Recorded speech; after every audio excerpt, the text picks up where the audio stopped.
దినవృత్తాంతములు మొదటి గ్రంథము 4వ అధ్యాయము. షిమ్యోను కుమారులు నెమూయేలు, యామీను, యారీబు, జెరహు, షావూలు. షావూలునకు షల్లూము కుమారుడు, షల్లూమునకు మిబ్షాము కుమారుడు, మిబ్షామునకు మిష్మా కుమారుడు. మిష్మా కుమారులలో ఒకడు హమ్మూయేలు. హమ్మూయేలునకు జక్కూరు కుమారుడు, జక్కూరునకు షిమీ కుమారుడు. షిమీకి 14 కుమారులను 6 కుమార్తెలను కలిగిరి. అయితే అతని సహోదరులకు ఎంతో మంది కుమారులు కలుగలేదు. యూదావారు వృద్ధి అయినట్లు వారి వంశములన్నీయూ వృద్ధి కాలేదు.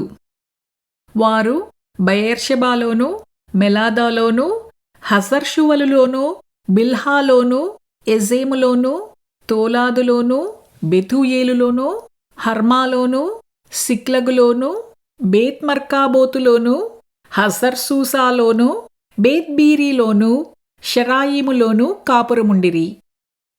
దావీదు ఏలుబడి వరకు వారు ఆ పట్టణములలో కాపురముండిరి. ఏతాము, అయీను, రిమ్మోను, తోకెను, ఆషాను అనువారి ఊళ్ళు 5. బయలు వరకు ఆ పట్టణముల పొలములు వారి వశమున ఉండెను. ఇవి వారి నివాస స్థలములు. వంశావళి పట్టీలు వారికుండెను. వారు మెషోబాబు, యమ్లేకు, అమజ్యా కుమారుడైన యోషా, యావేలు, అసీయేలు కుమారుడైన సెరాయాకు పుట్టిన యోషెబ్యా కుమారుడైన యేహు, ఎల్యోయేనై, యహకోబా, యెషోహాయా, అసాయా, అదీయేలు, యెషీమియేలు, బెనాయా. షెమాయాకు పుట్టిన షిమీ కుమారుడైన యెదాయాకు పుట్టిన అల్లోను కుమారుడైన షిపీ కుమారుడైన జీజా అనువారు. పేళ్ల వరుసను వ్రాయబడిన వీరు తమ తమ వంశములలో పెద్దలై ఉండిరి. వీరి పితరుల ఇండ్లు బహుగా వర్ధిల్లెను. వీరు తమ మందల కొరకు మేత వెదకుటకై గెదోరునకు తూర్పుననున్న పల్లపు స్థలమునకు పోయి మంచి బలకరమైన మేతయు నెమ్మదియు సుఖమును కల విశాల దేశమును కనుగొనిరి. పూర్వమందు హాము యొక్క వంశపు వారు అక్కడ కాపురముండిరి.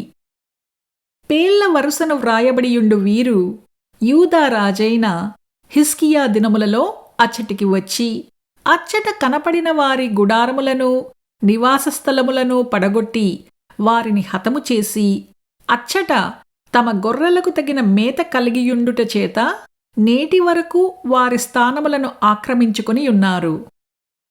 షిమ్యోను కుమారులైన వీరిలో 500 మంది తమ పైని ఇషీ కుమారులైన పెలట్యాను, నెయర్యాను, రెఫాయాను, ఉజ్జీయేలును అధిపతులుగా నిర్ణయించుకొని సేయూరు మన్నెమునకు పోయి అమాలేకీయులలో తప్పించుకొనిన శేషమును హతము చేసి నేటి వరకు అచ్చట కాపురమున్నారు.